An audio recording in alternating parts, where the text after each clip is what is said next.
present-day Ghana and Côte d'Ivoire, or Ivory Coast. People have been living in this part of West Africa from about 30 to 40,000 years ago. We know this from fossil evidence. Fast forward to the 13th century, and several kingdoms had come into being, famed for their use and sale of gold. The most powerful of these was the Asante. In this episode, we see how the Asante remained deeply attached to their traditions and culture, even in the face of adversity and conquest, and how women were in the forefront of their battles for survival.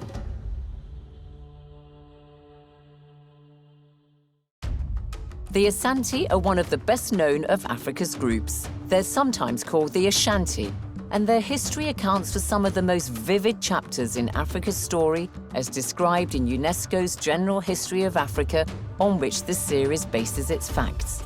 We'll see how they fought bitterly and bravely, their rulers enduring long periods of exile in order to maintain their proud traditions. First, who exactly are the Asante?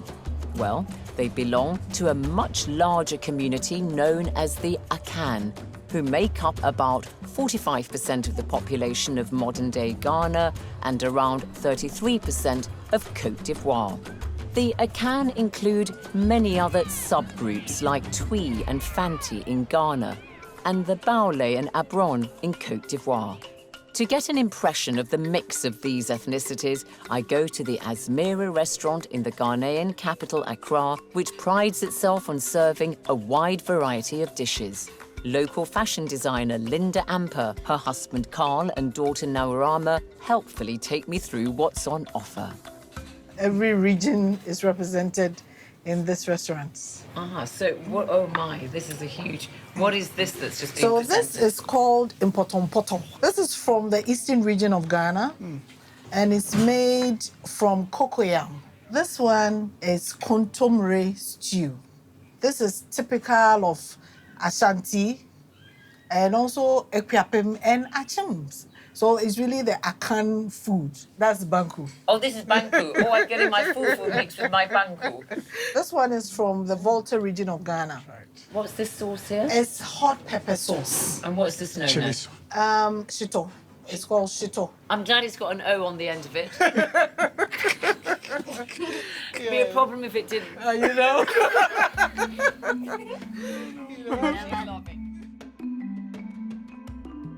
The populations of what are today Ghana and Côte d'Ivoire most likely originally came from the Lake Chad region in stages over the centuries, across the Niger River and then through present-day Benin and Togo. Dr. Gavua lectures at the University of Ghana, which maintains a small museum of archaeology in its grounds. No community has been static. There has been migrations across the territory over a long period of time due to environmental changes, due to warfare, due to trade, commerce of various kinds, intra-regional, inter-regional trade. People have been moving up and down over a long period of time.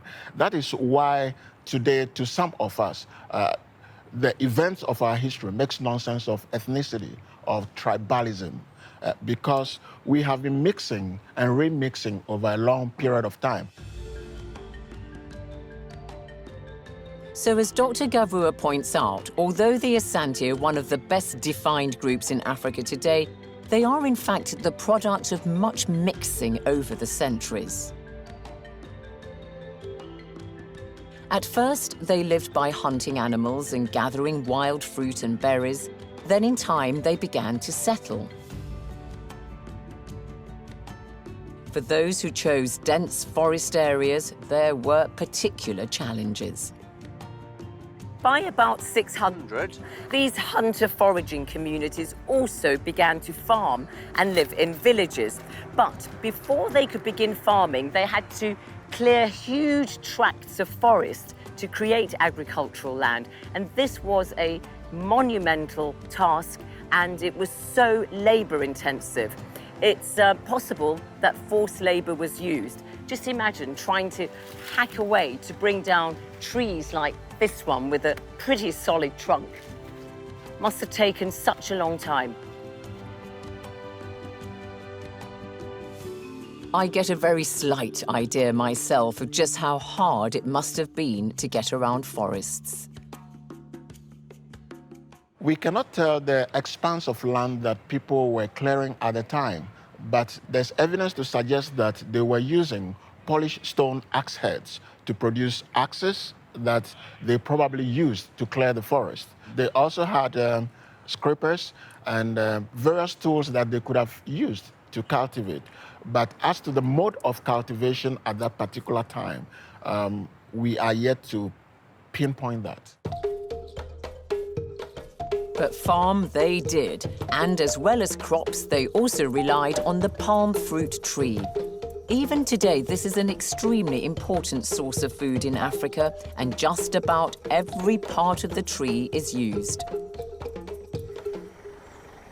So I've happened across this pile of palm nuts, and it's a good opportunity to tell you about the many uses that the palm tree has for the people. The palm fruit, which is this, is used in cooking, and it makes a really delicious soup. The palm nut is used for oil. The trunk of the palm tree is used for the famous palm wine, which is drank, all over Africa. And the branches of the palm tree are used in roofs, for thatched huts. And I'm just going to try a bit of this one because get an idea of whether it's bitter or not. Got a slightly bitter taste, but it's really nice, quite a good specimen. So there you have it.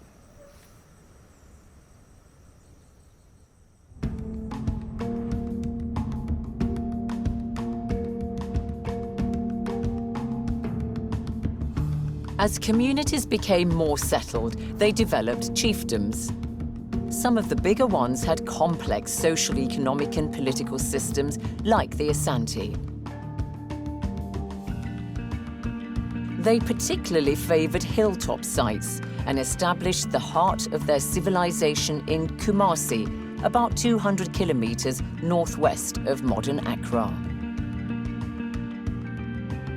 Kumasi was located on the edge of the rainforest, which gave them access to both savanna and forest areas. I want to find out more about Asante culture, so I head to the village of Abono, about 40 kilometers outside Kumasi. Here I meet one Asante community leader, Fred Amtwi. He's invited me home to meet his family, his wife and some of his 6 children. His sister Frances has just got back from a long day on the farm. Fred served for many years in the Ghanaian Armed Forces, who are amongst the most active in African peacekeeping missions. Before he tells me about Asante culture, I'm curious to hear more about his time in the military. I've been to Rwanda, Cambodia, Liberia, Israel. You said Rwanda, Yeah. So were you there during the genocide of 1994? Yes. Not too much long, but... And you come from a very peaceful country, Ghana. Yes, please. How did you feel as an African when you saw the suffering of the people of Rwanda? You remember me something. I become very sad. How people are lying outside. People died, not because of the gun, but because of the food, because of the water, running, climbing hills, mountains. Your daughter or your son is crying, following you. But I must go. If you come back, maybe gun will kill you. So you saw somebody is dead, crying, Dad. It's very pity. After his experiences working within divided communities, Fred tells me he believes even more that communities such as his are united through a common culture and heritage. And this is one of the reasons why there's a strong bond between all Asantes. And Fred wants to take me to a nearby location that's important to his people.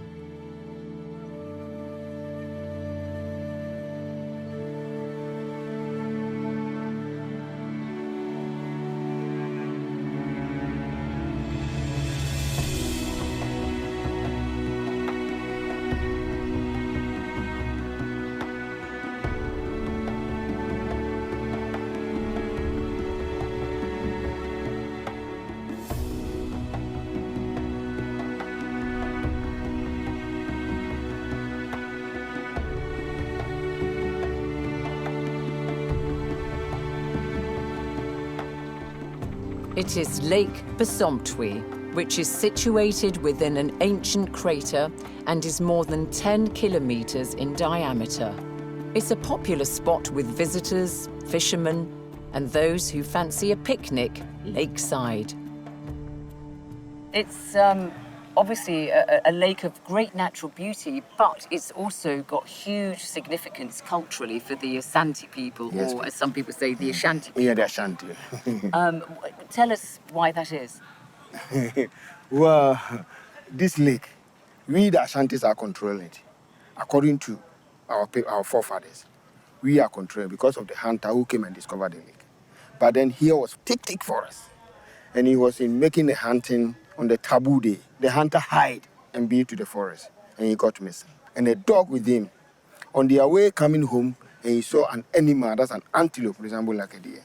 He shot it, but through panicking, the bullet hit the animal. So the animal ran through the blood, and then the hunter follows. He becomes surprised, he becomes shocked. So he hid himself somewhere, and the dog started eating the fish. And that animal, antelope, in our language, we call it ochi. And then the deity, we call it bosom. So we combine it together, bosom tree.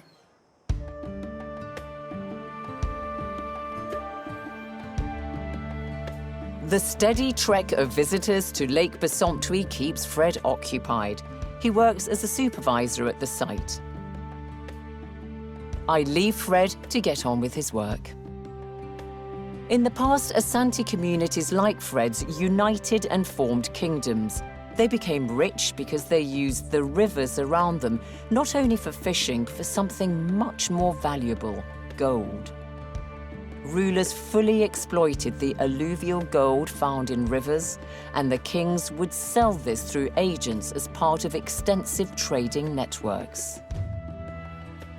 But their prosperity also rested on their military strength and their ability to dominate other communities. In fact, Asante means because of war, and the Asante were very good at this. Through their gold sales, Asante kings had the means to buy weapons and ammunition, which gave them a decisive edge in battle.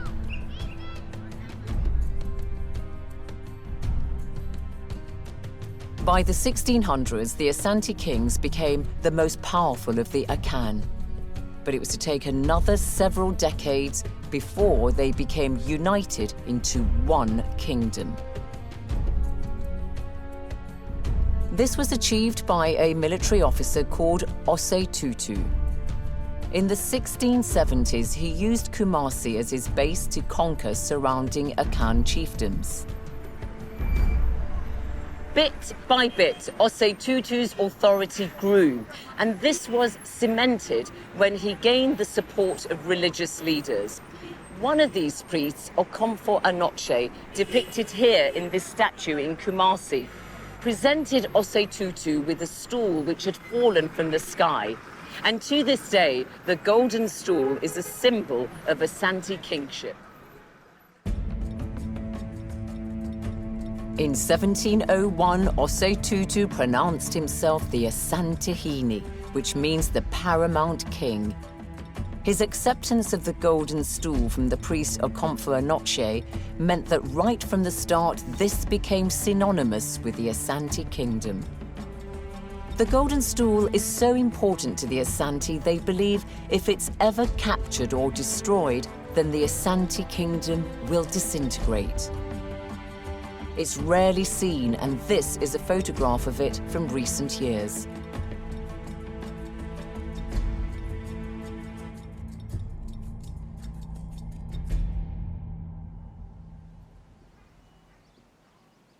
Along with the paramount king, the Asante also have an organized hierarchical structure that includes lesser kings and chiefs.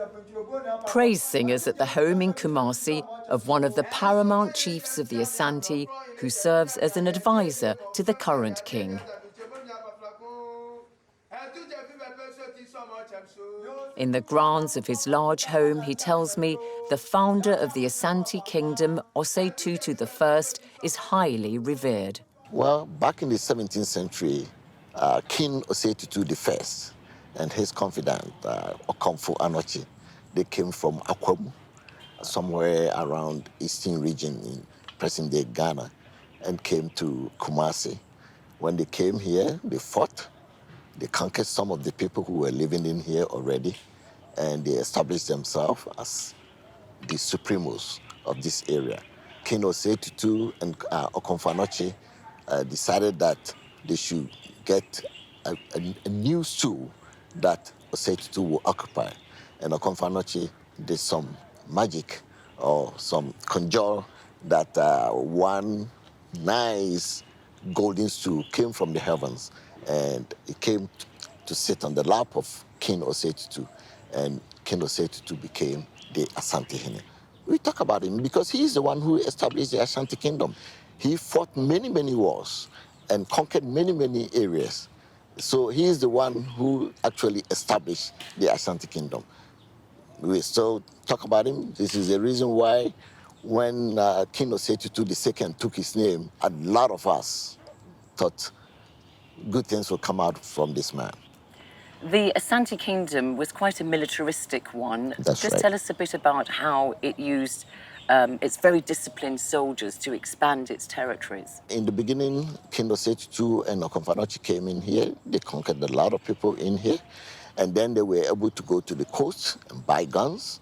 And when they had guns, they thought the only way to use the gun well is to expand and get more lands and get more people to serve them.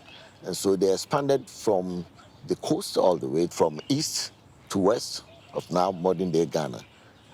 I wonder if the paramount chief feels weighed down with all that gold. This is called cow, and it's heavy because it's gold, it's solid gold. This is mostly worn by men and women, but you have to be a chief or a queen mother. And what does that denote? It's just a design. Just the design. And is this old gold? Is it handed down from generation to generation? Yes. How old is your jewelry?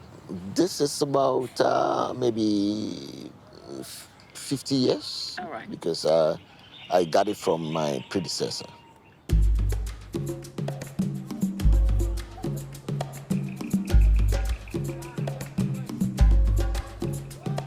The Asante dress to impress, and they have a regular occasion designed for just that purpose.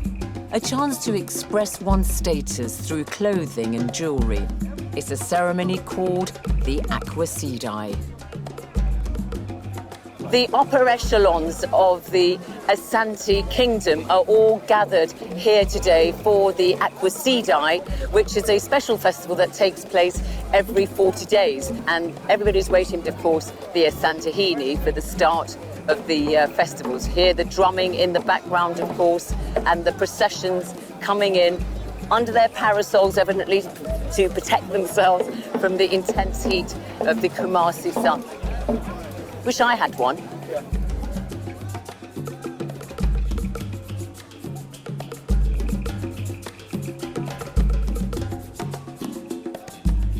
The Aquacidai, which always takes place in Kumasi, is a celebration of Asante culture.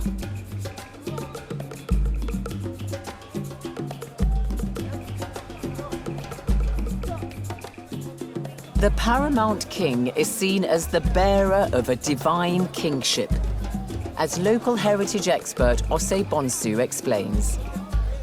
Aquacidai signifies a day of worshipping through our dead kings. We believe that our dead kings serve as saints between us and the Almighty God, so that Aquacidai is reserved for them every 40 days, which falls on a Sunday, where prayer is said through the mentioning of the dead kings. When he's brought in, what's in the procession with him? Yeah, in the procession, when he's coming in, there is also a number of people holding shields and displaying the shield in the sky. This is to show that he has 1,000 shields defending him. They throw the shield up, don't they? Yeah. There's a man with a headdress. So this man is carrying a type of heart that is made up of the eagle's feathers to show the importance and the power of the Asante Hene. What was the man who came in the procession with a bowl on his head? The one with a bowl on his head with herbs. It is believed that he has power. If anybody has a bad spirit within the congregation, his spirit will conquer that spirit before the Asantehene comes in. There was also somebody carrying a bowl with a net covering that bowl. That bowl has some amount of money in gold, so that when the king needs to buy something, it is changed into normal currency and he can buy it. And then the men carrying the muskets and the guns? Every one of the gun represents the gun of a past king. Every king of Ashanti is believed to be a war general whose gun is kept in the museum. And so it's a moving museum. Every gun stands for one king of Ashanti. And the king sits on a wooden stool, not gold? No, the king sits on the wooden stool and balls with gold, not on the golden stool. The golden stool is not meant for anybody to sit on it. The king's bottom is touched on the golden stool 3 times. That is the first time that he is elected as a king. People hold him and the bottom is touched on the golden stool only 3 times. And that is for his lifetime when his bottom will touch the golden stool. The royal bottom? Yes, yeah.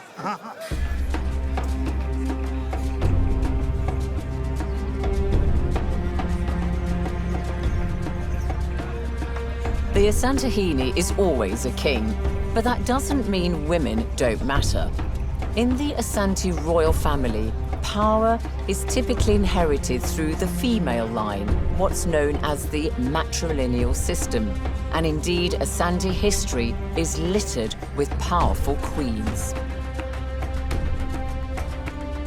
After the break, we hear the poignant story of one brave Asante queen who fled Ashantiland and set up a new kingdom in what is today Côte d'Ivoire.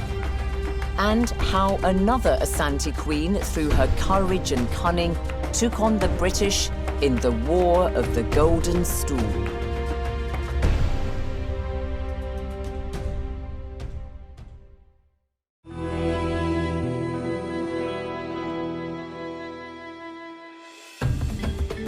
This is Côte d'Ivoire. I've come here to find out about one of the most famous of the Asante queens. I head for the museum in the main city, Abidjan, to catch up with the curator there, in between his conducted tours for school children. Tagro Francis takes me back to the early 1700s, when a female member of the Asante royal family called Ablapoku had a dispute over a succession and was forced to flee Ashantiland following a bitter rivalry. Tous les Akans qui vivent en Côte d'Ivoire sont d'origine Ashanti parce qu'il y a eu une guerre de succession au temps du roi Osei Tutu au Ghana. En venant, la dernière vague, qui est la plus importante, qui est la vague Baoulé, avait pour meneuse de la lutte la reine Ablapoku. Donc elle est venue en Côte d'Ivoire avec ses parents proches. Dans la migration, elles ont croisé une rivière, la rivière Omoué. Et de cette rivière, c'était des Akans qui ne savaient pas beaucoup nager. Donc, ils ont demandé à la rivière quelle était la solution appropriée pour traverser. Et parmi eux, il y a un devin qui a dit que la rivière demande, et les génies de la rivière demandent qu'on leur fasse une offrande. Cette offrande qui vous est vraiment chère. Eux tous, ils ont fait sortir les parures, les bracelets, les bagues, tout ce qu'ils avaient comme objet en nature qu'ils voulaient offrir à la rivière. Le génie de la rivière a dit non, que donnez-nous quelque chose qui vous est encore plus cher. Et le devin a dit, la rivière demande que vous lui offrez le fils que vous portez. Arrivés de l'autre côté de la rive, les poursuivants directs se sont arrêtés lorsqu'ils ont vu la rivière, ils ne pouvaient plus partir. Et la reine Ablapoku a dit à son peuple que l'enfant est mort, pour dire que nous venons de sacrifier l'enfant pour notre sécurité. Et c'est vraiment triste. C'est pour cela que dans le système de gestion, depuis le royaume Ashanti jusqu'en Côte d'Ivoire, La royauté, on succède au roi de par la position de sa mère. Parce que c'est la mère qui a permis la reine Ablapoku, qui a donné son fils pour que le peuple soit sauvé. La reine Ablapoku est un personnage charismatique chez les Akans. Une personne vénérée. Elle représente même l'ardeur, la ténacité. Cette statue, c'est la statue représentative de la reine Ablapoku. Tout ce que vous voyez sur cette statue, ce sont les marques identitaires, les marques de rang social. Et la coiffure est une coiffure de rang social assez élevé de cette reine. Back in Ghana at the Aquacidai, the senior women of the Asante royal family are given great prominence and are still vested with considerable power. Nana Rawlings, a former First Lady of Ghana, is a close cousin of the current king. I managed to grab a bit of time with her. Asante, generally, as an ethnic group, believe in the matrilineal program, matrilineal inheritance. So it goes also with the kingdom and the chieftaincy institution. If you have a child and they're asking you, what did you have, a boy or a girl? You say a girl. Oh, fantastic. The family then becomes bigger because they believe in the matrilineal so much. And everything goes through the mothers more than the fathers. Fathers are important, but not as important as the mothers in the Ashanti kingdom.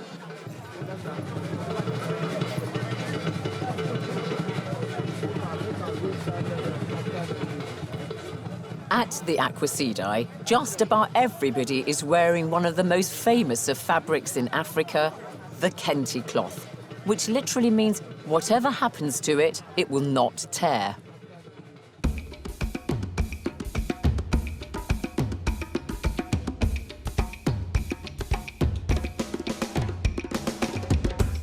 Kente cloth, as I discover when I visit a local factory where it's made, is much more than just beautifully designed material. Kente cloth was originally only worn by Asante royalty. It can be single, double, or triple weaved, and traditionally it was woven only by men, but that's something that has changed in more recent years. And the colour and design of the Kente cloth denotes status and clan allegiance. Local culture expert Osei Bonsu is again on hand to explain. This is sort of like one of the famous designs that many people are familiar with. What can you tell us about this? Anything special about it? What is special about this one is that kente, as a matter of fact, is very costly. This very one is made in such a way that ordinary people can buy this because it's not that costly. So it is called makomaso adie, which means my heart's desire. It was made so that people marrying can buy for their wives. This is a special kind of what Ashanti kings wear, a replica of the king's kente called yokoma. How far does this date back to? It dates back to 1720. Tell us about the gold, because of course Asante kings have become almost synonymous with gold wearing and the lavish costumes that they have. Yes, whatever you see around the king or other chiefs is actually made of gold. All the decorations are of gold. They're not just gold. The things that have been coated with gold have been carved in such a way that they also have meanings. And they know when to wear them, which days to wear. It's not every day that you wear all the regalia that you wish to wear. It depends on which situation. When it is celebrating somebody's death, it's all black, red, with gold. But when it is about a Kwaside or very colorful occasion, that is where everything the king wears is stooped in gold.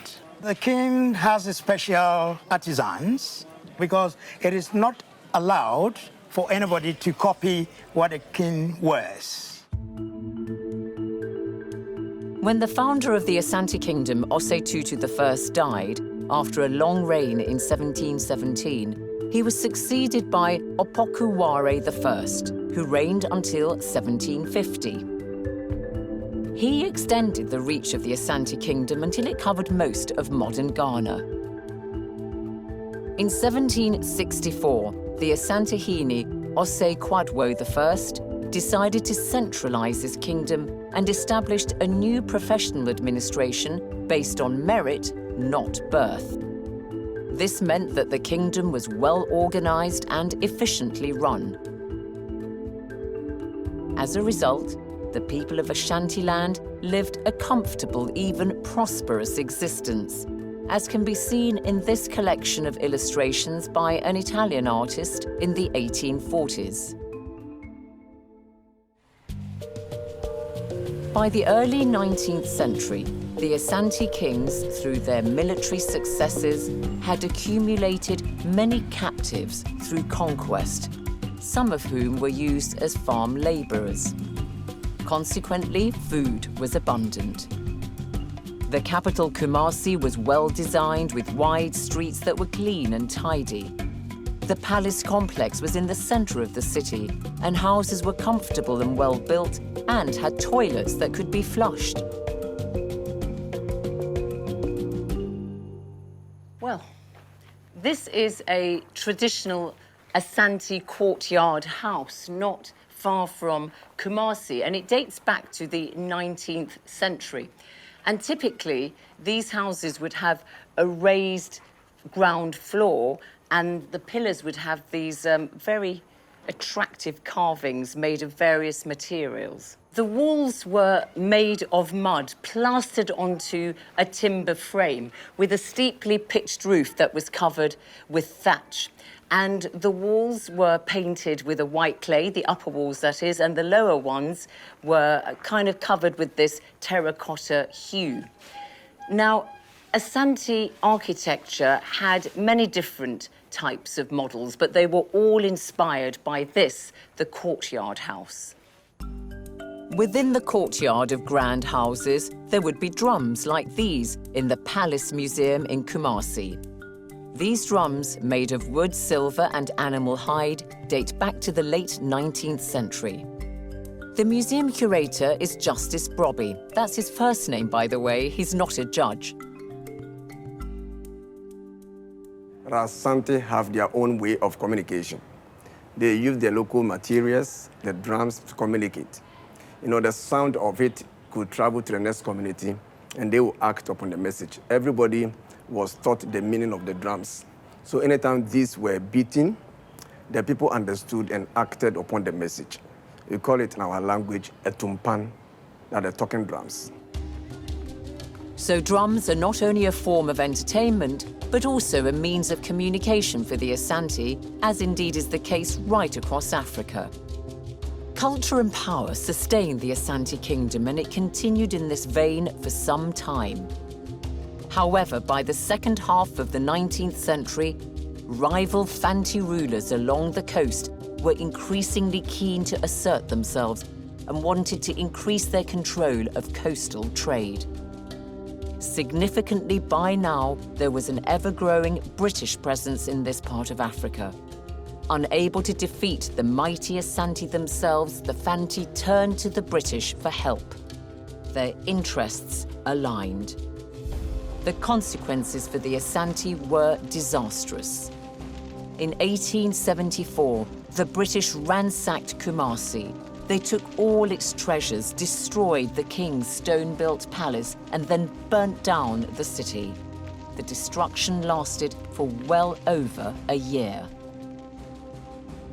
The British declared this part of Africa a crown colony and called it the Gold Coast. But the Asante Kingdom did not perish.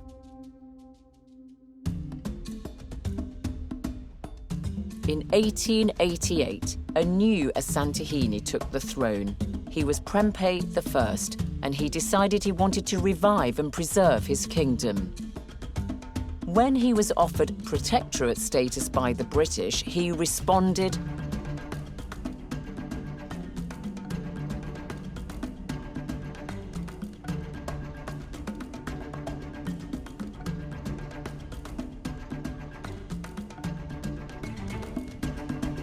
But Prempeh knew he could not defeat the British militarily, and he signalled he was prepared to negotiate. The British were in no mood to do so. They did not want to see the re-emergence of a strong Asante kingdom. The story of Prempeh I and photos and objects from his reign are on display at the museum in the Manhir Palace in Kumasi.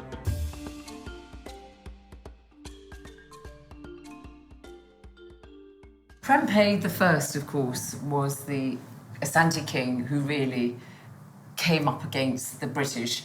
How is he regarded in Asante history today? We see him as very loyal to the kingdom. When he was installed at age 18 in 1888, because of his age, the British thought that they could manipulate him to their own good. But this king refused. So because of that, this king was deceived and was arrested by the British at age 26. He was sent to Elimina Castle, Cape Coast, for 1 year.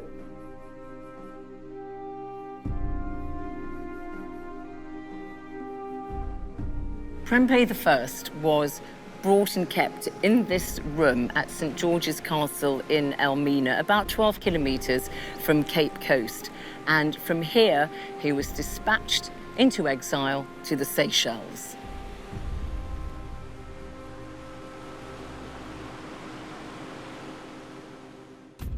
Prempeh I was kept in the Seychelles for a quarter of a century. The British built a fort at Kumasi and began to search for the king's golden stool. They knew that if they possessed this sacred object of the Asante, it would deal a decisive and psychological blow to the people and help the British defeat them.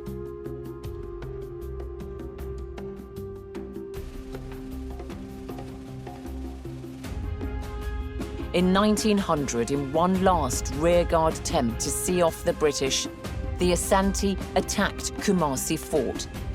The British were demanding that the golden stool be surrendered, and this culminated in a big battle known as the War of the Golden Stool.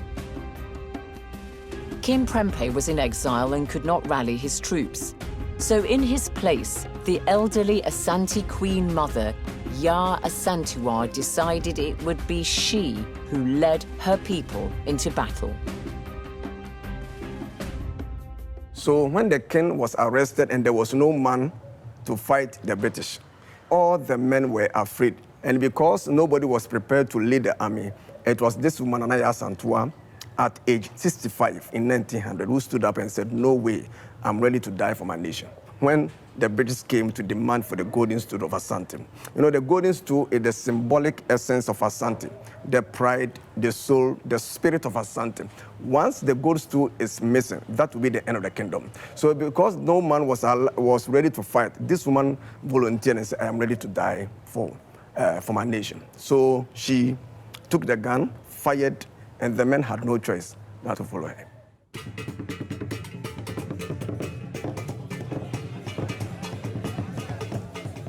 She was the one who was very instrumental in helping to hide the golden stool away from the British, because that's all they wanted. They wanted that golden stool to take away. And because that was the epitome and the strength of the soul of the Ashanti. And they felt that if they took it away, they would be finished. So she helped to hide it in some forest, and then that's why she's so important to us. In the end, despite her best efforts, the Queen Mother and her troops were no match for the British, and they were defeated. British officials demanded they be given the golden stool. They did not know the real one had been hidden away, and the Asante gave them a fake one. Ya Asantewa was dispatched to the Seychelles to join the king. In 1902, the Gold Coast formally became a British colony. But at least the Asante Kingdom was not destroyed, because the British never got their hands on their most valued possession, the golden stool. And even in exile, Prempeh I was still revered. How do the Asante people see that aspect of their history? Not really looking at the British at all, but just looking at Prempeh and what happened to themselves as a people. Here is somebody who has offered himself to be taken away so that the nation would not be destroyed. So, of course, he is a great man. Everybody admires. But the traditions and the heritage all continued, didn't it? Yes, it did. Because when he was away, in the absence of Asantehene, there are others who take control. And all these people were there. But still, it's a hierarchy. When this one is not there, we go to the next in command. When he's not there, we go to the next in command. You couldn't have taken everybody away, so whoever remained still kept the tradition intact. On the day I visit the Aquacidai in Kumasi, Britain's Prince of Wales is attending the ceremony along with his wife, the Duchess of Cornwall.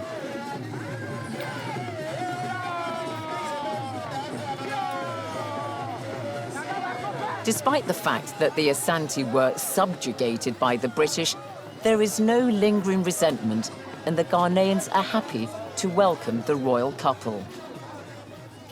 At the end of the day, let's iron out our differences and live together. It was the British who built this house for Asante in 1925. When the British had realized that what they did to the king was not good, they brought him back in 1924 and compensated him with this house. But Asante said, no way, we don't want anything cheap. So Asante paid the full cost of it before the king was allowed to move in as his residence. But you've forgiven and forgotten Yes. the colonial history. It hurts, but Asante people evolved a uniquely successful kingdom of 19th century West Africa. From the area around their capital, Kumasi, they extended their sway to the present-day Ghana, and their wars over the British brought them fame as a great warrior people. So for the Asante, whose name means because of war, it's better to have fought and lost than to have not fought at all.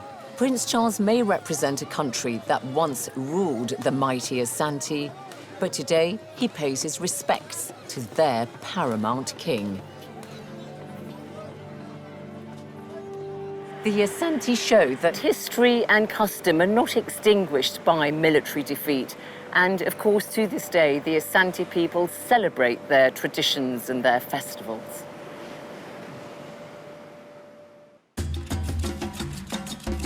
In the next episode, we see how Africans responded to the arrival of the Europeans who began to challenge their customs and beliefs, spreading unease across the continent.